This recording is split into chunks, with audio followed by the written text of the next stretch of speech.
Hello commercials, welcome to my channel Girl in Commerce. In today's video we are gonna start with our new chapter journal entry.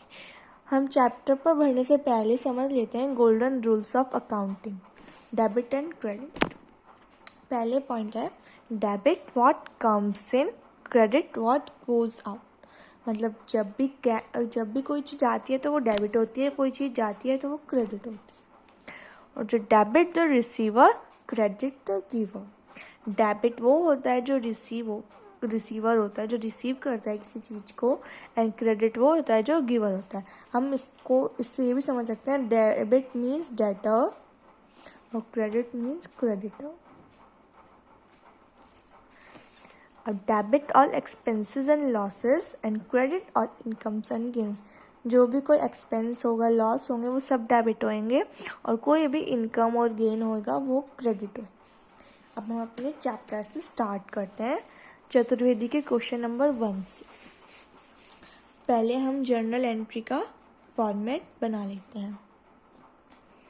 हमने format बना लिया है journal entry का. इसमें हम बनाते हैं डे. इसमें हम 5 कॉलम्स रखते हैं. पहला कॉलम होता है डेट का, सेकंड पर्टिकुलर्स का, third LF, fourth credit and fifth credit, fourth debit and fifth credit.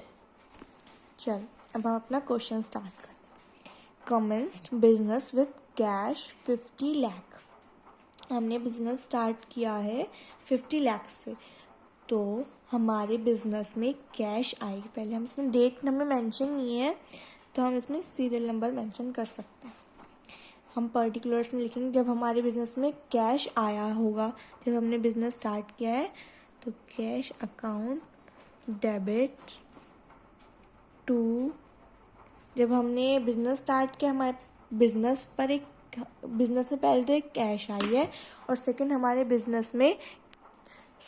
Business में कैपिटल भी आई है, तो इसलिए. और कैपिटल हमारी लायबिलिटी होती है. लायबिलिटी हमेशा क्रेडिट होती है टू कैपिटल अकाउंट. अमाउंट हम इसमें लिख देंगे, डेबिट साइड है, दोनों साइड सेम है.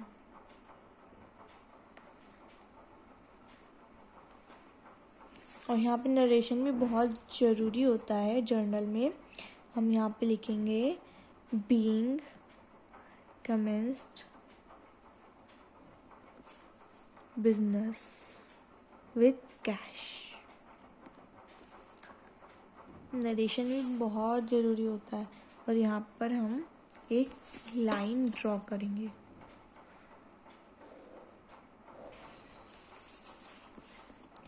अब सेकंड पॉइंट हमारा आता है परचेज गुड्स फॉर कैश. हमने गुड्स परचेज किए हैं तो हमारी बिजनेस में क्या आएगा? ऑब्वियसली गुड्स आएंगे, तो हम उसमें वो डेबिट हो जाएंगे. डेबिट व्हाट कम्स इन, तो हम इसको करेंगे परचेज अकाउंट डेबिट. और हमारे बिजनेस से क्या गया है? कैश, सो वो क्रेडिट हो जाएगा टू कैश अकाउंट. अमाउंट हम लिख देंगे 12 लाख. इसमें गिवन है ना 12 लाख. नेक्स्ट पॉइंट है सोल्ड गुड्स फॉर कैश. हमने सेल्स की है तो हमारे बिजनेस में क्या आया होगा? कैश आया है. इसमें ऑलरेडी नरेशन में ज़रूर लिखना है सेकंड पॉइंट में, या आपको खुद लिखना है नरेशन. क्वेश्चन में पूरा उतार दो आप लोग. Being purchase goods for cash, narration में यही सब लिखते हैं और लाइन ड्रॉ कर. Third point goods sold goods for cash. So हमने सेल की है तो हमारे बिजनेस में क्या आया है? कैश आया है. डेबिट व्हाट कम्स इन, तो कैश अकाउंट डेबिट. और क्या गया है? स्टॉक गया है. और हम कह देंगे गुड्स गया है, तो हम यहाँ पे टू सेल्स अकाउंट के नाम से क्रेडिट करेंगे 8 लाख. नरेशन लिख देंगे हम being goods sold for cash.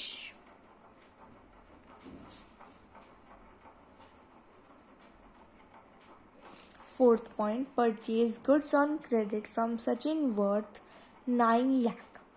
हमने गुड्स परचेज किए हैं लेकिन उधार पर. हमने कैश से परचेज नहीं किया, हमने उधार परचेज किया सचिन से।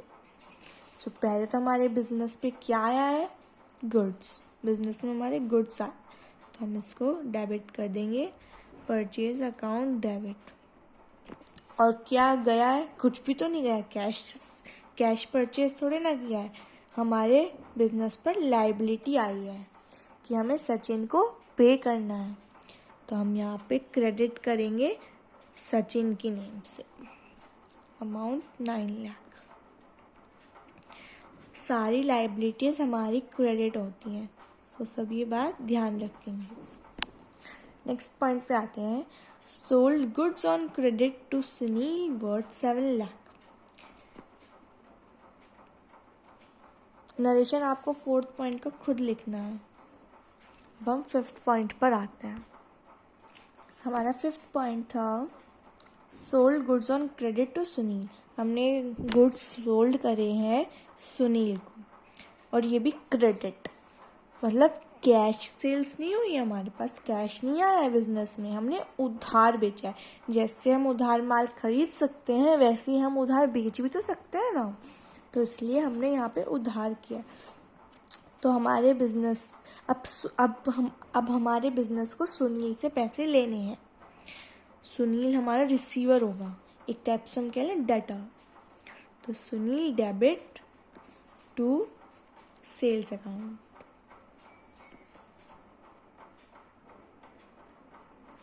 $7 लाख। नरेशन आप सबको खुद लिखनी है, क्योंकि नरेशन हम लिखेंगे यहाँ पे goods sold on credit to Sunil, being goods sold to Sunil. आपको नरेशन खुद लिखनी है और ये लाइन भी ड्रॉ करनी है। 6th पॉइंट पर आते हैं, पेड सैलरी 18,000। हमने सैलरी पे की है, तो इसकी जनरल एंट्री बनेगी सैलरी अकाउंट डेबिट।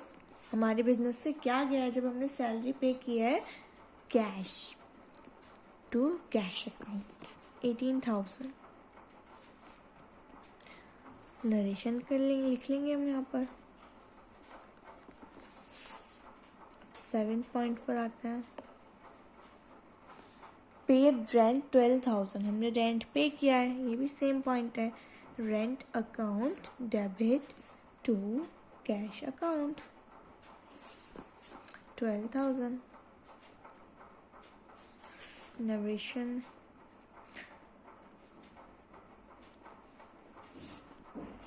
अब नेक्स्ट पॉइंट पर आते हैं, 8th पॉइंट, पेड वेजेस। हमने वेजेस पे किए हैं, तो उसमें भी हमारा सेम होएगा, एक्सपेंस है ना ये हमारा, रेंट सैलरी वेजेस ये सब हमारे एक्सपेंस है। और हमने गोल्डन रूल्स में क्या पढ़ा था, debit all expenses and loss. तो हमारे ये जो सारे हैं वो सब एक्सपेंसेस, इसलिए ये सब डेबिट हो रहे हैं। Debit to cash account 6,000। Narration सबको बहुत याद रखें, क्योंकि बच्चे भूल जाते हैं एग्ज़ाम में जाकर नरेशन लिखना, तो नरेशन याद रखनी है सबको। नेक्स्ट पॉइंट पे आते हैं, रिसीव्ड कमीशन। Received commission 5,000। हमने कमीशन रिसीव किया है 5,000 का। अब हमारे पास क्या आएगा, अब हमारे पास कैश है, क्योंकि हमने कमीशन रिसीव किया है, तो डेबिट व्हाट कम्स इन, इसलिए हम यहाँ पर लिखेंगे कैश अकाउंट डेबिट, क्योंकि इस बार हमारे पास कैश आया है, अकाउंट डेबिट। और जो कमीशन है वो हमारी इनकम है। हमने अभी क्या पढ़ा था, credit all incomes and gains, और ये हमारा कमीशन है। तो कमीशन तो एक्स्ट्रा इनकम है ना बिजनेस से, तो इसलिए हम इसको क्रेडिट करेंगे, क्योंकि ऑल इनकम्स आर क्रेडिटेड। कितने अमाउंट से, 5,000। नरेशन लिख देंगे, बीइंग कमीशन रिसीव्ड।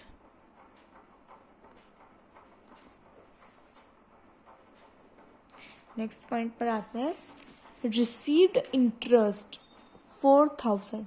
हमें इंटरेस्ट मिला है। इंटरेस्ट किस चीज़ पे मिलता है, जैसे हमने किसी चीज़ में इन्वेस्ट किया है उसका हमें इंटरेस्ट मिलता है, तो ये भी एक तरह से हमारी इनकम ही होती है। तो तो हम यहाँ पे लिखेंगे cash account debit to interest account. Amount हमारा है 4000। Being interest received. अब इसके बाद हमें क्या करना है, अब इसके बाद हमें यहाँ पे एक लंबी सी लाइन खींचनी है और ये डेबिट और क्रेडिट साइड का पूरा टोटल हमें करना है। अब हमारा जो पूरा डेबिट एंड क्रेडिट साइड का टोटल जो आ रहा है वो आएगा हमारा 86,45,000 और हमारा क्रेडिट साइड का टोटल भी इतना ही आएगा। हम यहाँ पे लिख देंगे ग्रैंड टोटल। ऐसे ही हमारा क्वेश्चन नंबर 1 फिनिश होता है चतुर्वेदी का। I hope you all guys like the video. Please like, share and comment. Thank you. Bye.